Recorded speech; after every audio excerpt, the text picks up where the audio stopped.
Bonjour à tous, bienvenue et particulièrement à ceux qui nous rendent visite. Je vois que la pluie a amené des gens de l'étranger, il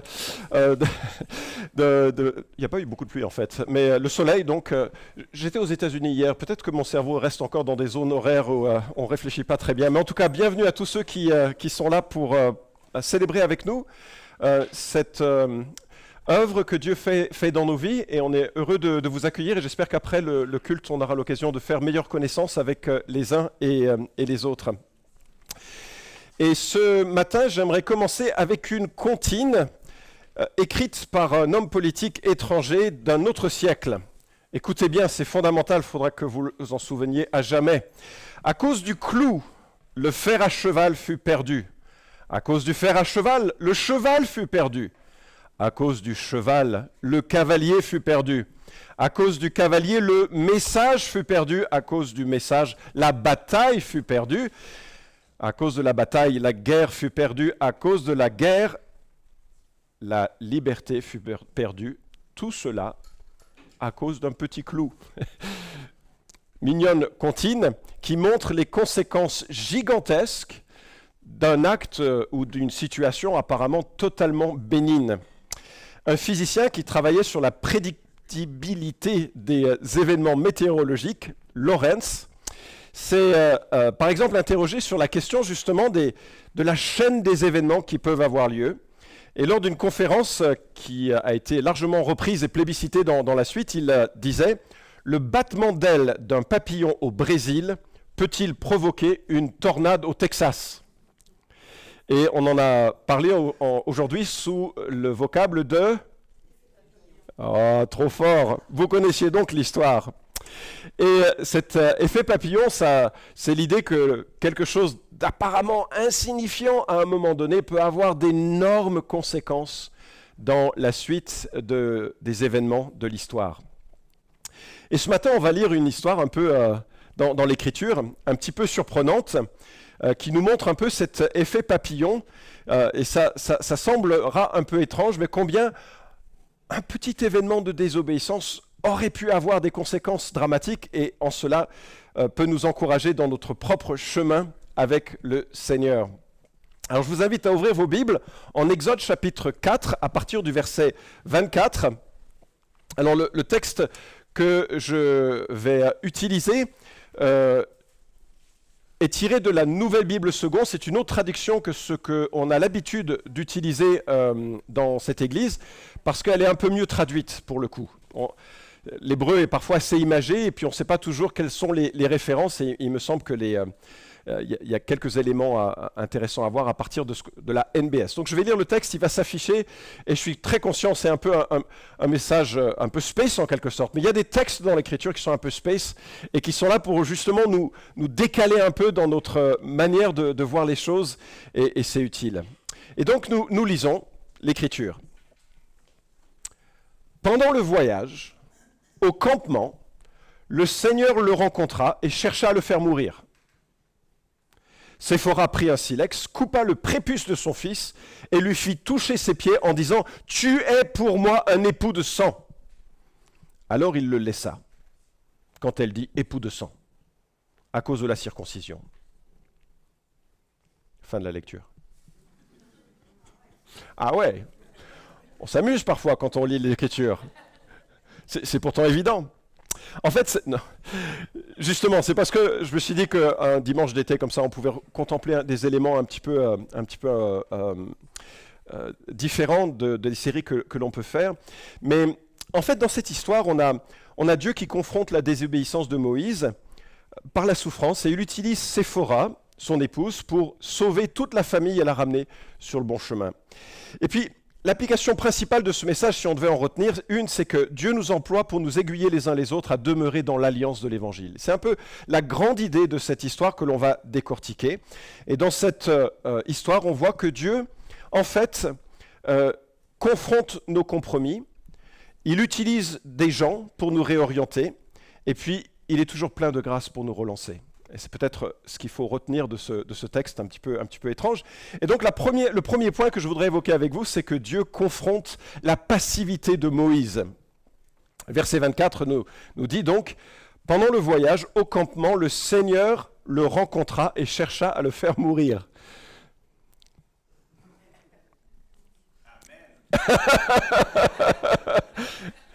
Le dernier antécédent, c'est bien Moïse, et c'est pour ça que plusieurs traductions insèrent son nom.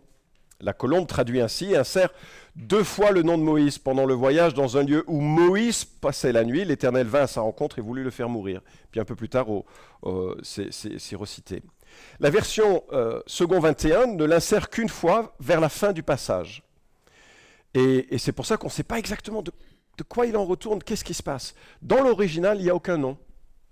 Cela pourrait tout aussi bien être le fils de Moïse, Séphora, de Moïse et Séphora, ça pourrait être Gershom, le premier-né, ou Eliezer, le cadet. Or, le texte qui précède annonce au jugement, un jugement absolument terrible que Moïse doit annoncer aux Égyptiens. Ça donne le cadre un peu de ce texte qui est là. On va faire un petit parcours de vie de Moïse, un instant. Longtemps après Joseph, donc Joseph qui a été vendu en esclave à Pharaon, longtemps après Joseph, longtemps après que Joseph et ses frères aient été honorés en Égypte et pu prospérer, il y a eu un changement de Pharaon en Égypte et puis c'est devenu très difficile pour les Juifs. Ils ont été réduits dans une situation d'esclavagisme absolument terrible. Les pharaons exploitaient les Juifs qu'ils avaient en horreur. Et en 1525 avant Jésus-Christ, Moïse naît dans ce contexte. Moïse est sauvé des eaux, vous vous souvenez peut-être de l'histoire, si vous n'avez pas vu Le Prince d'Égypte, allez vite le regarder, il est relativement fidèle en fait, c'est un dessin animé assez fidèle au texte de l'écriture, romancé aussi par certains aspects. Mais Moïse naît donc en 1525, il est sauvé par la fille du Pharaon, et c'est probablement Hatshepsut son nom. Si vous cherchez des prénoms pour vos filles qui naissent cette année, Hatshepsut. C'est un peu difficile à prononcer, et il faudra l'épeler plusieurs fois, mais c'est elle qui va sauver Moïse, et d'ailleurs, toutes les cartouches qui la représentent dans les bâtiments officiels de l'Égypte sont amochées. Pourquoi ? Parce qu'elle va être la source à la fois du sauvetage de Moïse et donc du malheur de l'Égypte. Et donc les gens vont la prendre en haine en Égypte et vont s'attaquer aux représentations symboliques d'elle. Et donc Moïse a 40 ans, il est le fils adoptif du Pharaon, donc la vie va bien, il a été éduqué par les meilleurs professeurs, il a une connaissance des sciences occultes, de plein de choses intéressantes. Et il se promène un jour et il voit un juif qui est maltraité. Il sait que c'est un homme de sa race. Il va prendre sa défense. Il va tuer l'Égyptien qui lui fait du mal. Et à cause de ça, devra fuir l'Égypte. Et il va passer 40 ans dans le désert. 40 ans. C'est long. Lui qui était habitué à la cour avec toute la finesse de la cour, des repas, des honneurs, de la beauté, de l'art, il passe 40 ans dans le désert à entendre que le bêlement des animaux. Et on n'a pas vraiment de belles conversations avec des agneaux. Je le dis parce qu'on en a quelques-uns chez nous, ils ne parlent pas bien. 40 années, comme ça. C'est plus la vie de palais, c'est plus les discussions éduquées de la cour, c'est le désert, la garde des animaux, les longues veilles de la nuit, le jour, c'est se battre contre des lions parfois, c'est défendre l'accès aux sources,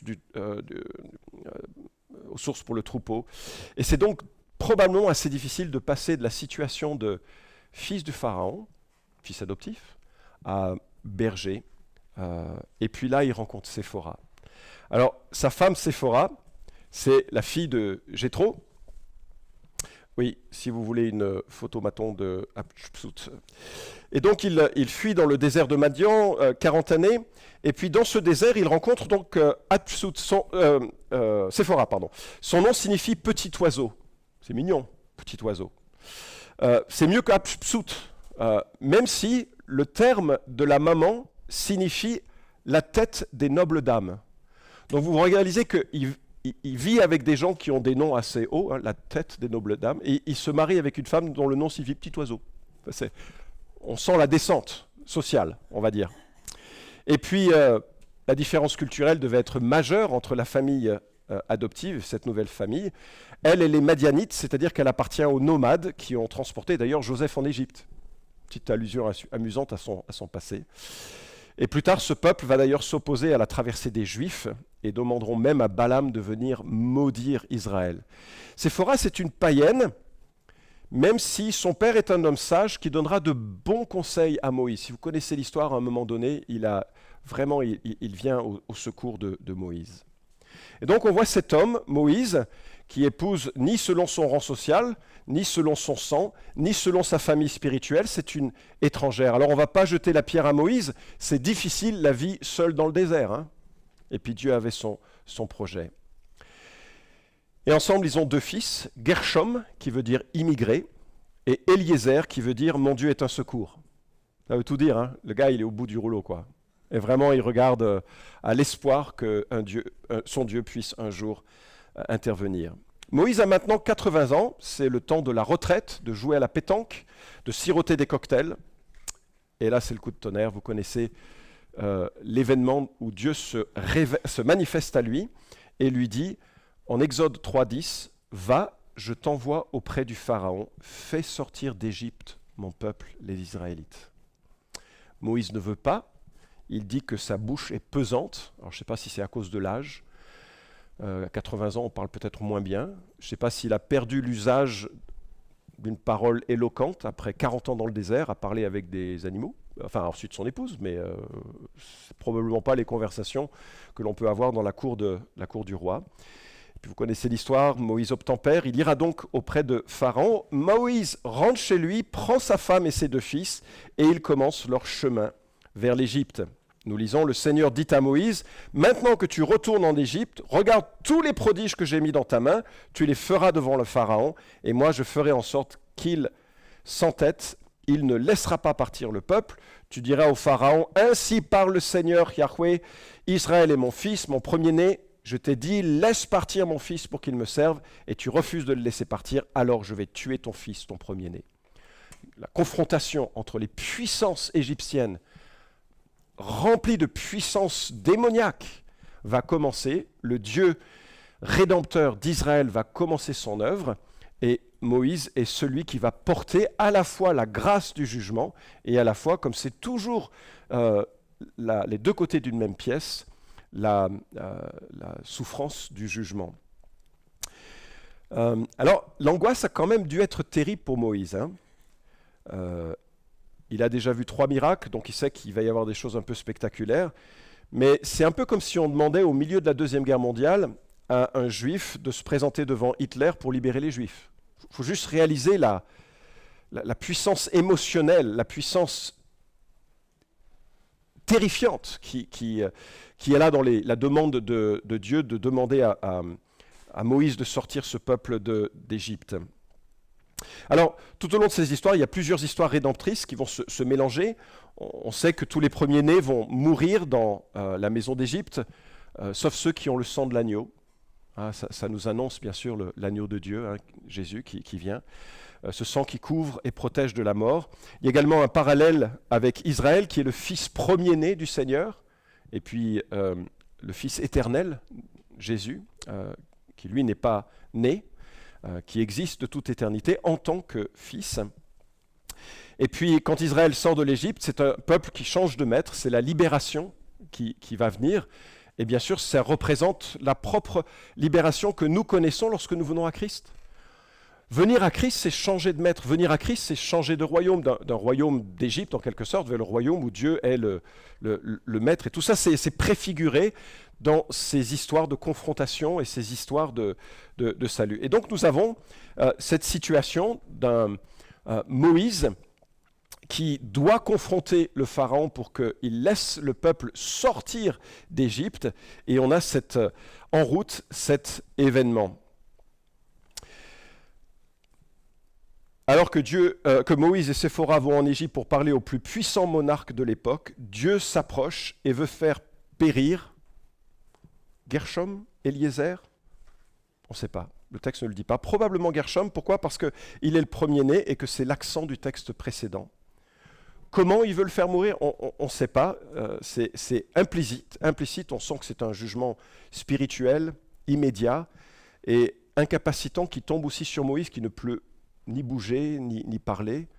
Est-ce qu'il est dans un état psychique un peu de surprise, de choc par rapport à ce qui se passe?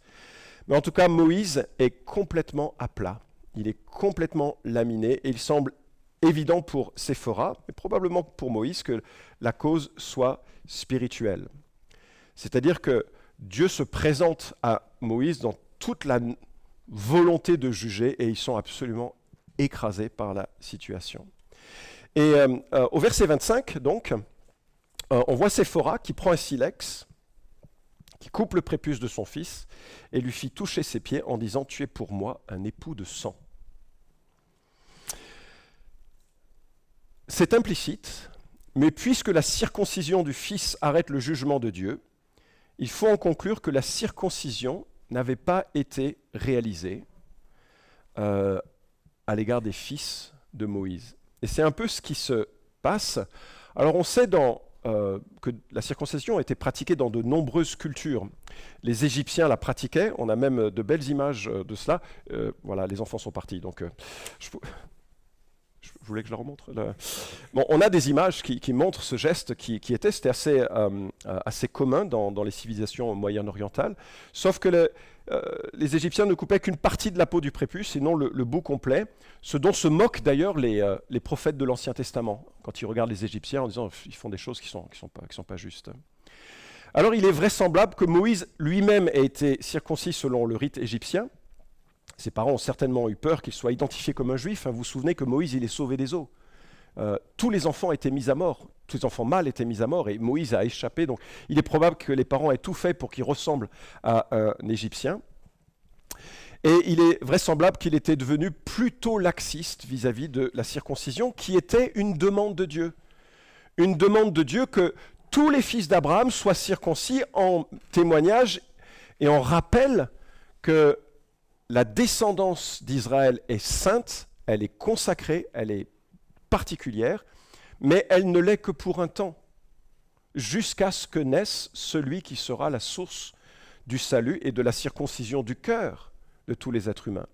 En cela, la circoncision n'a aucun sens, si ce n'est symbolique, et aucun sens actuel.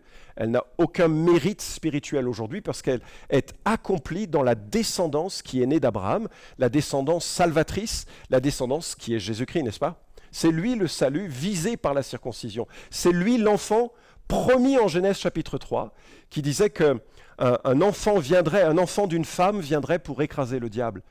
Lorsque cet enfant est né, Jésus, la circoncision n'avait plus aucune utilité. Et elle était abolie, ou plutôt, on devrait dire, accomplie. Mais à ce moment-là, la circoncision du peuple juif était un signe important. C'est le signe de l'appartenance au Dieu d'Abraham qui engage à suivre ce Dieu. Un signe de consécration à l'alliance, un signe important de dévouement à Dieu. Mais peut-être que Moïse est peut-être sous l'influence de sa femme, païenne, qui n'avait aucune motivation à écouter encore peut-être les commandements de Dieu. Moïse était devenu un peu laxiste à l'égard de la circoncision de son fils, Gershom, dont le nom signifie immigré. Il se dit, je suis loin de Dieu, je suis loin de mon peuple, et j'imagine qu'il devait se dire, ma vie est un échec. Vous imaginez grandir dans la cour du Pharaon, devenir un homme respecté, avec beaucoup d'argent, avec beaucoup de prestance, personne ne vous touche, tout le monde vous parle avec attention. Puis soudainement, vous fuyez et vous passez 40 ans dans le désert. Et là, les seules personnes à qui vous parlez, à part la famille, c'est des moutons. Et la conversation est assez pauvre avec les moutons. Et il a dû se dire, Dieu m'a abandonné, c'est fini. Et peut-être qu'il était devenu vraiment loin de Dieu dans son cœur, loin en tout cas de la volonté d'obéir. Mais bien entendu, Dieu n'est jamais loin de nous, même si parfois nous omettons cette réalité. Le psaume 139 nous rappelle « Où pourrais-je aller pour échapper à ton souffle? Où pourrais-je fuir pour t'échapper? Si je monte au ciel, tu y es. Si je me couche au séjour des morts, tu es encore là. Si je prends les ailes de l'aurore pour aller demeurer au-delà de la mer, là aussi ta main me conduira, ta main droite me saisira. » Si je dis au moins les ténèbres me submergeront, la nuit devient lumière autour de moi. Même les ténèbres ne sont pas ténébreuses pour toi. La nuit s'illumine comme le jour et les ténèbres comme la lumière. On peut fuir Dieu, on pense, mais Dieu, il ne fuit pas loin de nous.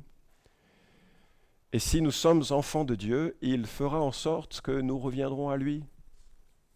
Par des circonstances et parfois par la souffrance, et c'est vraisemblablement ce qui se passe ici avec cette surprise que Dieu attaque. Et parfois les circonstances de la vie pour ceux et celles qui abandonnent Jésus, pour ceux et celles qui sont réellement nés de nouveau, qui sont réellement scellés du Saint-Esprit et qui pensent pouvoir abandonner Dieu, les circonstances de la vie ressemblent à Dieu qui nous attaque. Et jusqu'à ce que, comme Jacob dans le désert, comme Moïse ici, on revienne à notre bon sens et on se dise wow, « je reviens à toi ». Alors, on sait que l'Éternel est juste, que le Seigneur, Dieu, est juste. Et s'il va juger les Égyptiens, et peut-être vous connaissez la suite de l'histoire avec les 10 plaies qui suivent, les 10 jugements absolument terribles qui vont tomber sur l'Égypte, si Dieu juge les Égyptiens, il est hors de question que ceux qui appartiennent à Dieu aient des compromis. Et donc c'est tout l'enjeu, toute l'ambition de ce moment de rencontre avec Dieu. Si Moïse est envoyé pour apporter le jugement de Dieu sur l'Égypte, lui doit être exemplaire dans son chemin avec Dieu. Et c'est un peu la grande idée de sortir de tous les compromis qui aujourd'hui, bien sûr, nous semblent un peu surprenants parce qu'on n'est pas dans une situation où la circoncision la circoncision n'a aucun intérêt ni aucune valeur aujourd'hui. Alors, on voit donc dans ce texte Séphora prendre un silex, couper le prépuce de son fils et lui toucher ses pieds en disant « Tu es pour moi un époux de sang ». On ne sait pas pourquoi c'est Séphora qui agit, peut-être parce que son mari est trop abattu, peut-être parce qu'il est trop honteux, peut-être parce qu'il se sent indigne. Je ne sais pas si les uns et les autres, on s'est retrouvés, je sais que ça a été parfois mon cas dans des moments de l'existence où on se dit « Waouh, je suis indigne du Seigneur, je suis indigne de son service, je suis indigne de cheminer, je suis indigne de faire ça. » On a juste besoin de renouveler notre cœur dans la grâce de Dieu. On ne sait pas pourquoi ce n'est pas lui qui agit. Mais ce qui est beau, et c'est touchant, c'est que Séphora agit pour pouvoir apporter l'alliance à sa famille. Et ce qui est remarquable, c'est que c'est Moïse qui écrit le livre de l'Exode. Et donc, il n'a pas crainte de se présenter dans une lumière qui n'est pas très belle en fait. L'image du compromis, de la paresse spirituelle. Bref, c'est une femme païenne qui comprend ce qui se passe, elle prend un silex, circoncise son fils, elle prend le morceau de peau et lui fait toucher les pieds. C'est peut-être un euphémisme pour désigner les organes sexuels, peut-être c'est un moyen pour elle de signifier qu'il y a une descendance promise et qu'elle réalise que même si elle ne fait pas partie du peuple de Dieu, elle est maintenant impliquée dans cette histoire et elle fait partie de ce peuple de Dieu.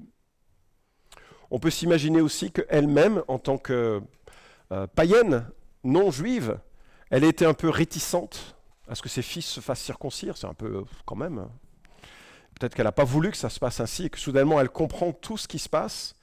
Et ayant compris, elle passe de cette réticence à l'acceptation. Je fais partie de cette famille spirituelle, je fais partie de ce Dieu, j'appartiens à ce Dieu, je marche dans l'obéissance maintenant. Je veux en tout cas marcher dans l'obéissance de ce Dieu.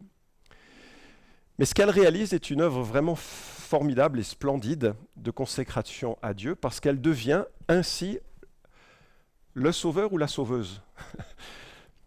On demandera aux grammairiens s'il y en a dans la salle, de sa famille. Et c'est d'ailleurs là un des rares moments, il y en a plusieurs dans l'Écriture, où une femme devient figure de Christ, agent du salut de Dieu pour sa famille. Elle est médiatrice du sauvetage de son enfant et du projet de Dieu pour sauver Israël. Et on voit au verset 26 que Dieu valide ce service de Moïse qui va venir. Alors il le laissa, et quand elle dit « époux de sang » à cause de la circoncision, époux de sang, c'est probablement pas une critique, mais plutôt une expression aimante et favorable qui dit « maintenant, on a un même sang, une même foi, une même famille. On est un ensemble. Il va y avoir une orientation salvatrice de notre famille pour toute Israël et par ricochet pour tous ceux qui naîtront d'Israël, dont l'Église fait partie.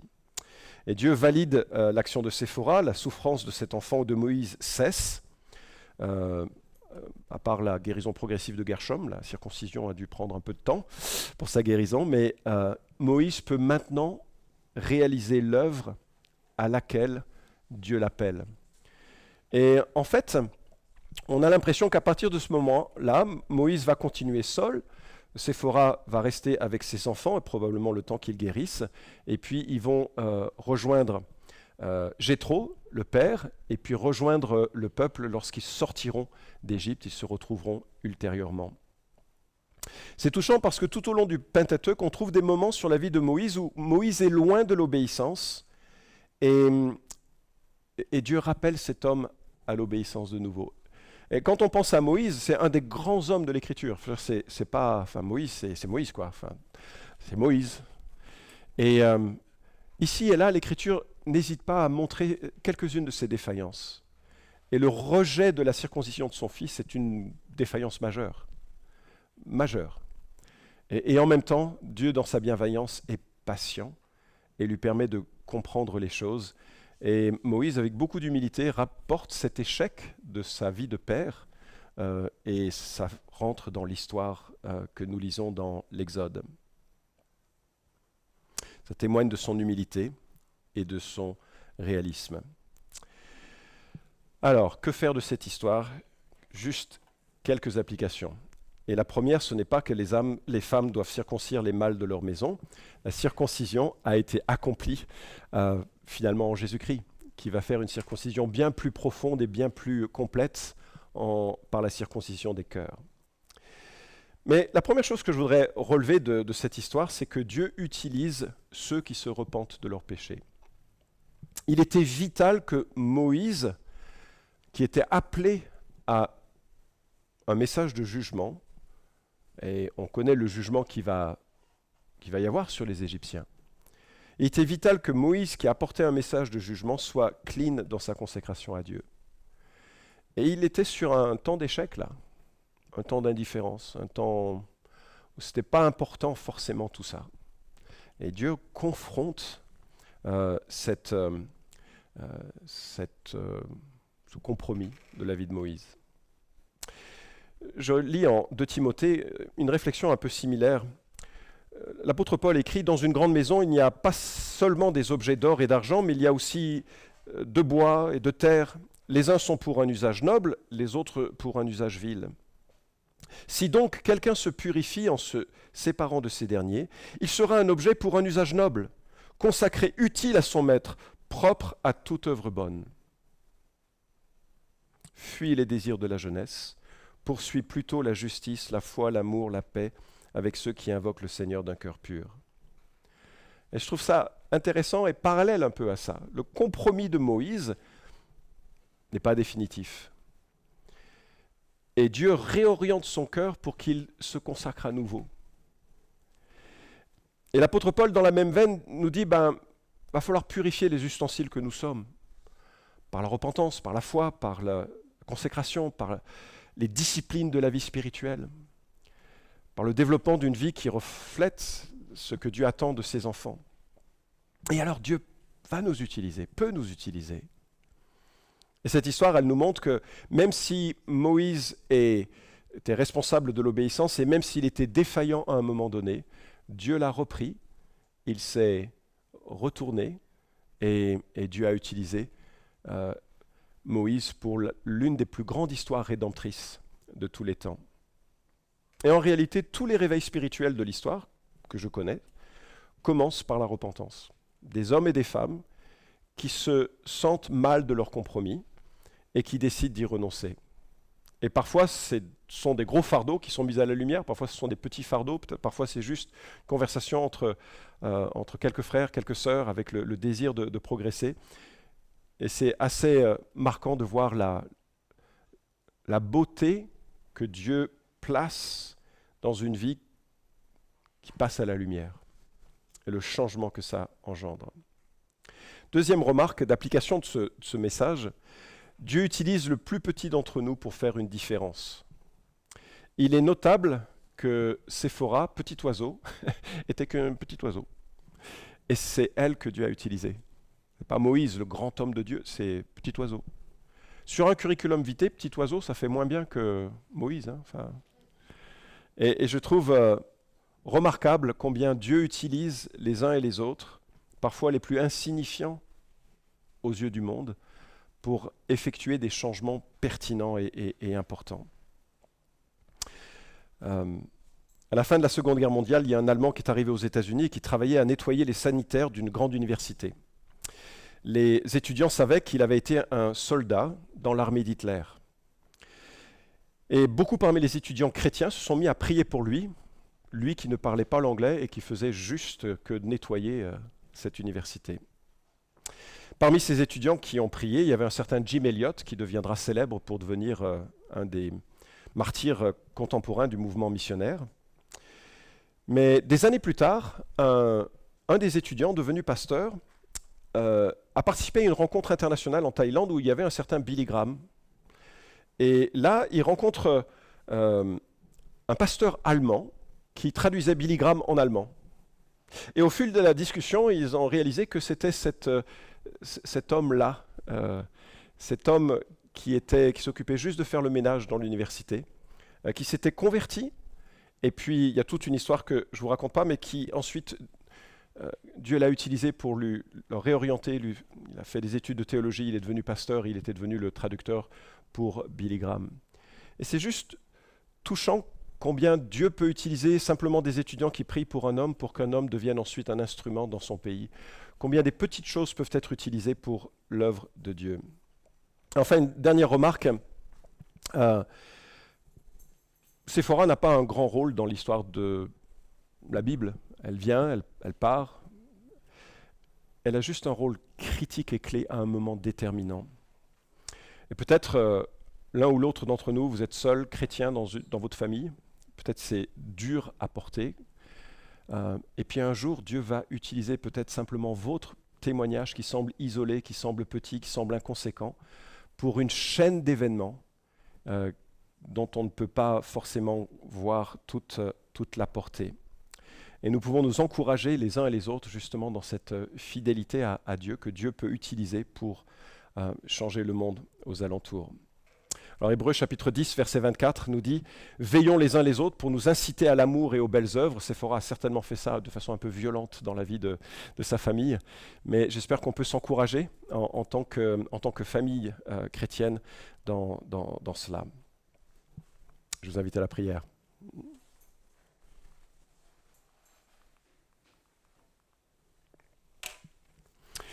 Dieu et Père,